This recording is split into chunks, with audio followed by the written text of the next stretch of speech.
Hello everyone, I Muhammad Sultan. I welcome you all on my YouTube channel Legal Judicium. In last video, we discussed about default bail.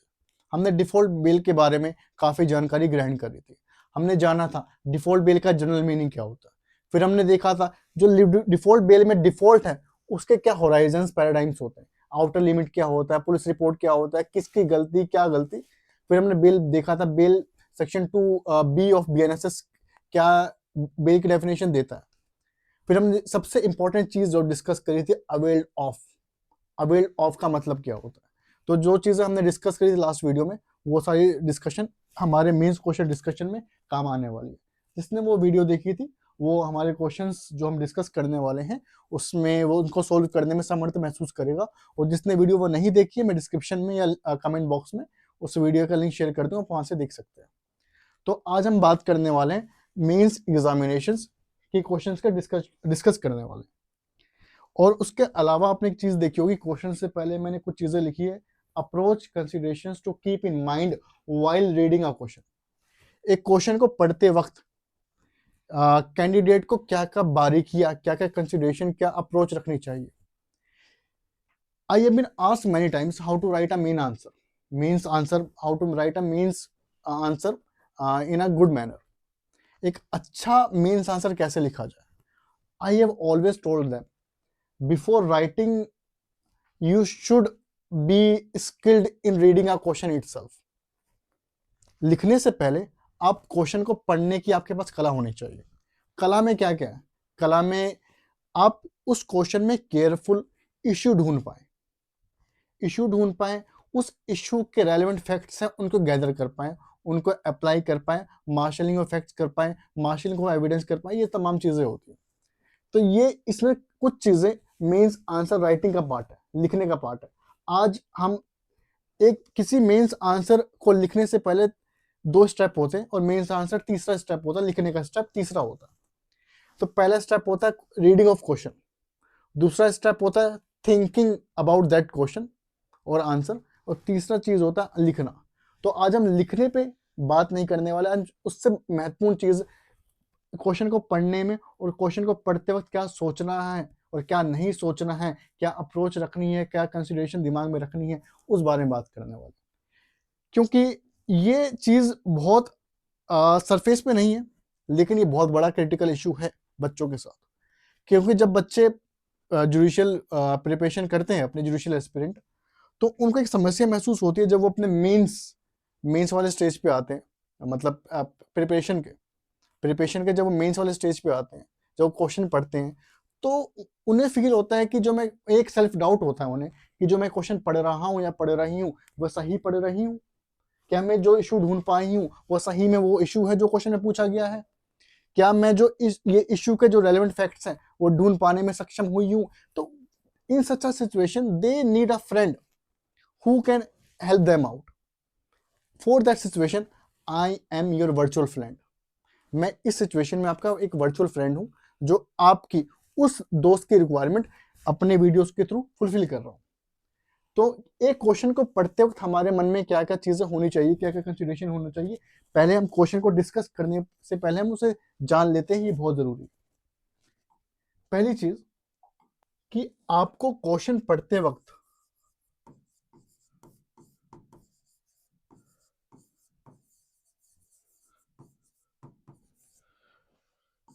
Question reading के time पे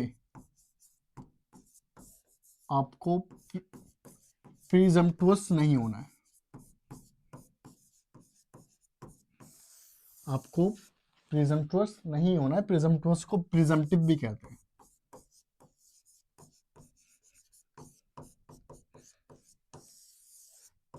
presumptive का मतलब होता है कि वैसे तो उसके काफी मायने होता है, लेकिन एक मायने होता है एरोगेंट होना। जो मैं यहाँ पे यूज कर रहा हूँ वहाँ पे एरोगेंट नहीं है, एक ओवर कॉन्फिडेंट है, या ओवर कॉन्फिडेंट कह लो या इग्नोरेंट कह लो। क्योंकि कई बार ऐसा होता है कि हमारी एक स्टेज पे जब भी हम मेंस क्वेश्चन सोल्विंग पे आते हैं, तो एक माइंड जब भी कोई हमने लेटेस्ट टॉपिक पढ़ा होता है और उस टॉपिक का जो कीवर्ड्स होता है हमारे क्वेश्चन में अगर नजर आ जाता है शुरुआत में, हमारे दिमाग उस तरीके से काम करता है कि नहीं ये क्वेश्चन इस तरीके से ही पूछा गया होगा लास्ट में। कि जैसे मान लो फॉर एग्जांपल किसी ने कैरेक्टर पढ़ा, एविडेंस एक्ट में कैरेक्टर के बारे में पढ़ा, सेक्शन 52 टू 55। अब एक क्रिमिनल लॉ का क्वेश्चन आ रखा है, बड़ा सा क्वेश्चन आ रखा है, उसमें कहीं शुरुआती लाइन में कैरेक्टर शब्द इस्तेमाल हो रखा है। अब जो प्रिजम्पटुअस होगा, जो प्रिजम्पटिव होगा, वो क्या करेगा, वो पहले अपना माइंड बना लेगा कि इस क्वेश्चन में कैरेक्टर के बारे में पूछा गया हो। हालांकि एक्चुअली वो क्वेश्चन का लेना देना कैरेक्टर से नहीं है। वो क्वेश्चन हो सकता है सेकेंडरी एविडेंस पे हो, इलेक्ट्रॉनिक एविडेंस पे हो, कैरेक्टर का उसमें कोई लेना देना नहीं, लेकिन कहीं एक लफ्ज आ गया कैरेक्टर, तो वहां पे वो जो कैंडिडेट है वो प्रिजम्पटिव हो जाता है। तो आपको प्रिजम्पटिव नहीं रहना है, न्यूट्रल रहना है, unless and until you complete the question from the very first word till the question mark. उससे पहले आपको कोई भी ओपिनियन फॉर्म नहीं करना है, आपको प्रिजम्पटिव नहीं होना है, ठीक है, आपको न्यूट्रल रहना है। दूसरी चीज, आपको 2 रीडिंग करनी है किसी भी एनालिटिकल क्वेश्चन के। जो फैक्चुअल क्वेश्चन होगा,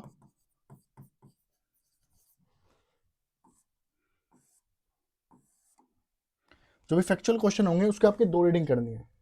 first reading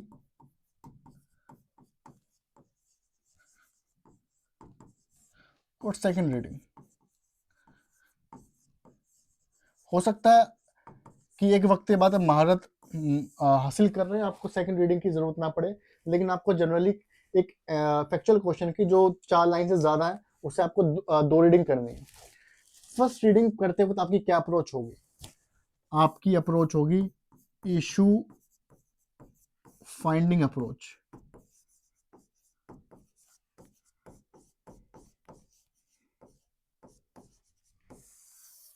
issue finding approach. आपको क्वेश्चन पढ़ते वक्त पहली रीडिंग में आपको क्या सब्सटेंशियली देखना है कि उस क्वेश्चन में पूछा क्या गया। कुछ क्वेश्चन में एक्सप्रेसली पूछा गया होता है कि ये बता दीजिए। कुछ क्वेश्चंस में बाय नेसेसरी इंप्लीकेशन हमें ढूंढना पड़ता है कि पूछा क्या गया। दिल्ली के कुछ क्वेश्चन ऐसे मिल जाते हैं, हिमाचल प्रदेश के कुछ क्वेश्चन ऐसे मिल जाते हैं, पंजाब में भी कुछ क्वेश्चन ऐसे आते हैं जहाँ पे वो सिर्फ डिसाइड लिख देते हैं, डिसाइड, अब क्या डिसाइड करना है।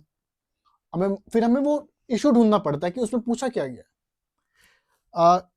वो लिख तो देते हैं डिसाइड, लेकिन बड़ा सा क्वेश्चन है, उसमें प्रोसिक्यूशन के भी आर्गूमेंट्स हैं, प्रोसिक्यूशन के एविडेंसेस हैं, डिफेंस के एविडेंसेस है, डिफेंस की आर्गूमेंट है, फिर वो डिफेंस की आर्गूमेंट्स को प्रिजम्पशन प्रोसिक्यूशन रिबट कर रहा है।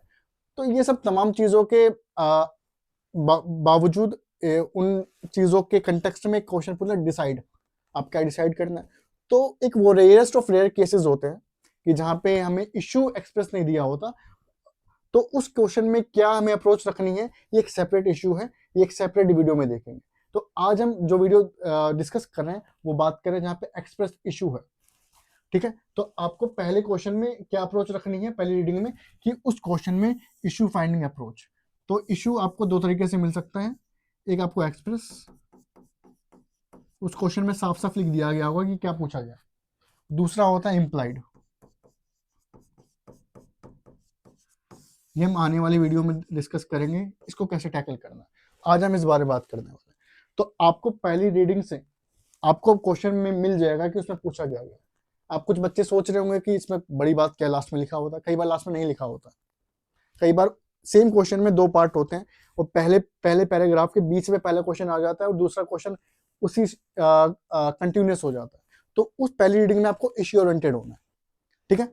सेकंड रीडिंग जो होगी आपकी, उसमें आपको यहाँ पे हो सकता है एक से ज्यादा इश्यूज हो, तो आपको सारे इश्यूज पहली रीडिंग में गैदर कर लेने हैं, ठीक है। तो पहला रीडिंग आपने इश्यूज निकाल लिया। अब दूसरे इशू में क्या करना है आपको, जो भी उस इश्यू से इंपॉर्टेंट फैक्ट्स हैं वो भी आपको लिख लेने हैं, अंडरलाइन कर लेने या लिख लेने।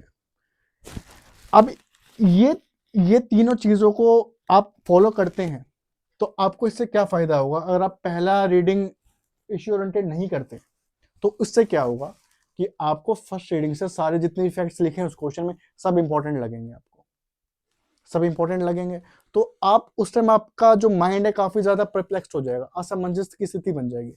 पर जब आप ये टेक्निक फॉलो करेंगे तो आपका माइंड काफी स्मूथ काम करेगा, आपको पता आप क्या कर रहे हैं। तो पहली रीडिंग इशू फाइंड आउट करना है, सेकंड में उस इश्यूज के इंपॉर्टेंट फैक्ट्स देखने हैं। इसका एक फायदा ये भी होगा कि जब भी आप इशू फाइंड करेंगे तो जो आप प्रिज्यूम करने वाले थे जब आप पढ़ते वक्त, जब भी हम काफी चीजें पढ़ते हैं तो कुछ सारे वर्ड्स हो जाते हैं ऐसे जो हमें लगता है कि ये बाकी लास्ट में क्वेश्चन का पार्ट बन सकते हैं, पर वैसा होता नहीं। तो इस रीडिंग से आपको जो प्रिजम्पशुअस या प्रिजम्पटिव होने की जो एक इलनेस है वहां से आप हट जाओगे। तो इससे आपका टाइम भी बचेगा और आपकी 2 रीडिंग भी हो जाएगी, और आपके जो इश्यूज हैं, क्योंकि सारा दारमदार किसी भी क्वेश्चन में इश्यूज पर होता है। आपने इशू फाइंड आउट करना होता है और इशू का आंसर लिखना होता है अच्छे तरीके से। 3 ही चीजें होती है किसी आंसर राइटिंग में: issue, finding out of issue, और उनका आंसर, और अच्छे तरीके से। ये 3 चीजें होती है। अच्छे तरीके का मतलब क्या, मीन्स आंसर राइटिंग कैसे करनी है, इस पर सेपरेट वीडियो आपको प्लेलिस्ट में आने वाले समय में बिल्कुल जल्द मिल जाएगी। ठीक है, तो ये अप्रोच थी। अब इस अप्रोच से हम अपने क्वेश्चन के डिस्कशन पे आते हैं, उनका आंसर हम देखते हैं। तो डिफॉल्ट बेल पे आते हैं। पहला आरजेएस का क्वेश्चन है डिफॉल्ट बेल वाला। क्वेश्चन काफी मजेदार है। An accused of murder is in custody. एक एक्यूज है जो कस्टडी में है। Police could not forward challan against him within 90 days. ठीक है, वो police could not forward challan against him within 90 days. तो पहली अप्रोच जो पहली हम प्रिज्यूम नहीं कर रहे हैं, हालांकि जो मैंने आपको मैं बता चुका हूँ कि डिफॉल्ट बिल का हम टॉपिक डिस्कस करते हैं तो हमारा माइंड बन चुका होगा कि हाँ डिफॉल्ट बिल के बारे में कुछ होगा, लेकिन आप डिफॉल्ट बिल भूल जाइए, हम डिफॉल्ट बिल के बारे में डिस्कस कर रहे हैं। जो मैंने अप्रोच बताई है उस अप्रोच को फॉलो करिए। तो एक क्वेश्चन है हमारे सामने, हम पहली रीडिंग कर रहे हैं। पहली रीडिंग की क्या अप्रोच है, इश्यू फाइंड आउट करना है। ठीक है, इश्यू फाइंड आउट करना है। फैक्ट क्या कह रहे हैं, an accused of murder is in custody. एक एक्यूज है जो कस्टडी में। Police could not forward challan against him within 90 days of his committed to custody. अब तक कुछ नहीं प्रिज्यूम करना, क्वेश्चन को पूरा पढ़ना। On the 91st day, the accused applied for bail before the lunch hours of the court. एक accused है जो एक मर्डर के केस में कस्टडी में है। पुलिस को not forward challan against him within 90 days of his committal. उसके जिस दिन से वो कस्टडी में गया है उसके 90 डेज तक अब तक चालान फाइल नहीं हुआ है, पुलिस रिपोर्ट फाइल नहीं हुई है। अब बेशक हम प्रिजम्पटिव नहीं होना है हमें, लेकिन कहीं ना कहीं हमें माइंड में आ चुका है ये क्वेश्चन डिफॉल्ट बेल का है। ठीक है, लेकिन उस प्रिजम्पशन को कंक्रीट नहीं करना है जब तक कोई कोलैबोरेशन क्वेश्चन से ना मिल जाए, क्योंकि ये चीजें क्वेश्चन का जो सबसे बारीक चीज है इशू निकालना। एक बार इशू निकाल लिया तो आप उसका आंसर लिखेंगे तो आपको मार्क्स मिलेंगे। अगर आप इशू नहीं निकाल पाए, आपने दुनिया भर का उसमें ज्ञान लिख रखा है लेकिन आपको मार्क्स नहीं मिल पाएंगे, तो इशू निकालना जरूरी। तो एक एक्यूज है जो कस्टडी में है, वो 90 दिन तक चालान फाइल नहीं हुआ है उसके कस्टडी से। अब क्या होता है, 91st day the accused applied for the bail before the lunch hours of the court. तो 91st डे क्या करता है, the accused applied for bail, वो बेल के लिए अप्लाई करता है before the lunch hours of the court. Lunch, अगर लंच जो भी लंच आवर्स है उसके पहले अप्लाई कर देता है डिफॉल्ट बेल के लिए। ऑन द सेम डे पे after the lunch police submitted the report या चालान या पुलिस रिपोर्ट अगेंस्ट हिम। अब लंच के बाद चालान फाइल हो जाता है। लंच से पहले क्या कहते हैं, ये आरजेएस का क्वेश्चन है 2011 का। लंच से पहले उसने बेल एप्लीकेशन फाइल कर दी, लंच के बाद चालान फाइल हो गया।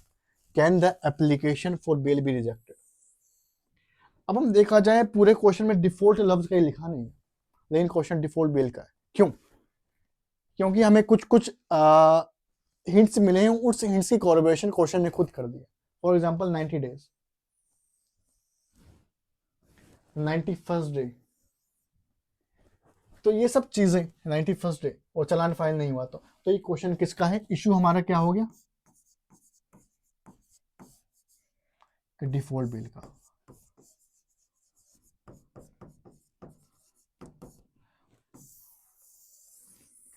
और जिसने हमारी लास्ट वीडियो देखी थी उसमें समझ जाएगा कि अब इशू निकाल लिया हमने आसान भाषा में।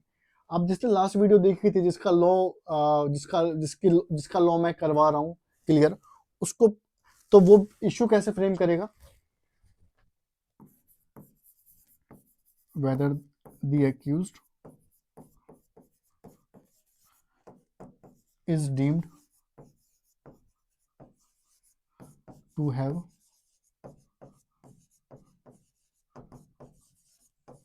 availed of his right of default bail in present case। जहां आपने इशू बना दिया है और जहां आपने आपने वो उस क्वेश्चन के इशू को पकड़ लिया, वहां पे आपके इशू से ही मेरे हिसाब से 30% मार्क्स वहीं पे आपको मिल जाते हैं। तो पहली रीडिंग से हमने इशू गैदर कर लिया। अब सेकंड रीडिंग में इस इशू के जो हमने इशू फाइंड आउट करा है उसके रेलेवेंट फैक्ट्स को ढूंढना। हालांकि फर्स्ट रीडिंग से हमें एक बैकग्राउंड पिक्चर मिल जाती है, लेकिन अब सेकंड रीडिंग में उस जो रेलेवेंट फैक्ट्स थे उनको गैदर कर लेना। एन एक्यूज मर्डर, अब जब आप बार बार प्रैक्टिस कर लोगे तो सेकंड रीडिंग, 2 रीडिंग आपको बहुत ज़्यादा टाइम नहीं लेगी, और 2 रीडिंग ज़रूरी भी है, क्योंकि अगर आप एग्जाम में कोई फैक्ट छोड़ दोगे तो हो सकता है आपका पूरा क्वेश्चन दिक्कत हो जाए। An accused of murder, second reading we are doing. An accused of murder in custody. Police could not forward challan against him within 90 days of his committal to custody. तो पहली चीज ये होगी, हमारे रेलेवेंट फैक्ट हो गया कि police ने 90 दिन के अंदर चालान फाइल नहीं करा। तो ये आपके लॉ पॉइंट में आ जाएगा। लॉ पॉइंट में क्या क्या आ जाएंगे कि पुलिस रिपोर्ट नॉट फाइल्ड। अभी जैसे मैंने कहा कि हम सिर्फ आंसर डिस्कस कर रहे हैं, मीन्स आंसर राइटिंग का अभी सेपरेट वीडियो में कभी अच्छे से डिस्कस करेंगे, मॉडल आंसर मैं आपको लिखवाऊंगा। तो आज हम हमारे रेलेवेंट फैक्ट्स में क्या क्या है, रेलेवेंट पॉइंट्स में, या फिर आप कह सकते हैं कि हमारे लॉ पॉइंट में क्या क्या है। Police report not filed within 90 days. अब सेकंड चीज, पहला पॉइंट हो गया। दूसरा point, on the 91st day the accused applied for bail before the lunch. उसने लंच से पहले,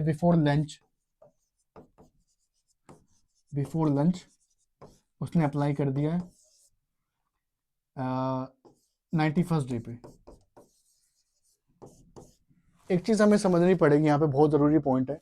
on the same day after lunch police submitted the police report. Lunch के बाद पुलिस रिपोर्ट फाइल हुई, इसका मतलब क्या हुआ कि लंच से पहले उसने राइट एप्लीकेशन फाइल करी थी, और एप्लीकेशन फाइल करने से पहले कोई चार्जशीट फाइल नहीं हुई थी।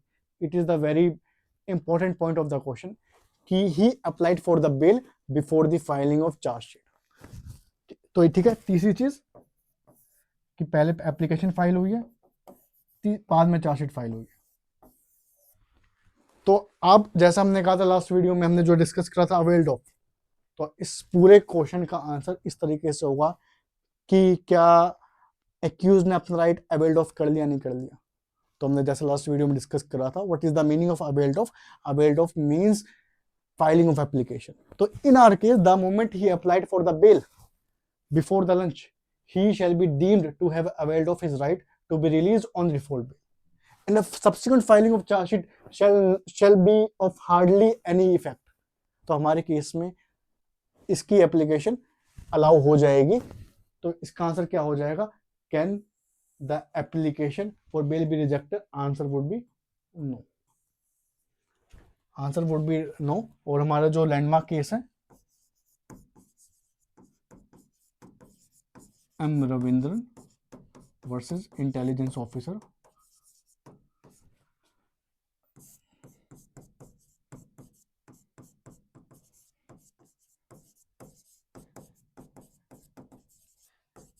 Supreme court.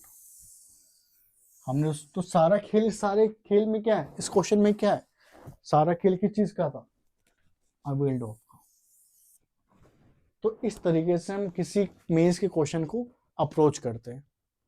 तो नेक्स्ट वीडियो में, हम आने वाली वीडियोस में हम मॉडल आंसर भी देखेंगे कि इस क्वेश्चन का हम कैसे आंसर लिखते हैं। और ये क्वेश्चन बहुत इंपॉर्टेंट है, डीजीएस में भी ऐसे क्वेश्चन आते हैं 2006 में, 2015 में, from 1990 DGS Delhi Judicial Services has been asking this question, of course with some changes, some additional nuances, but जो एसेंस होता है क्वेश्चन का यही होता है, डिफॉल्ट बिल का अवेल्ड ऑफ का.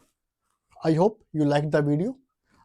To keep watching this kind of content, you please subscribe my channel and like and comment. Thank you.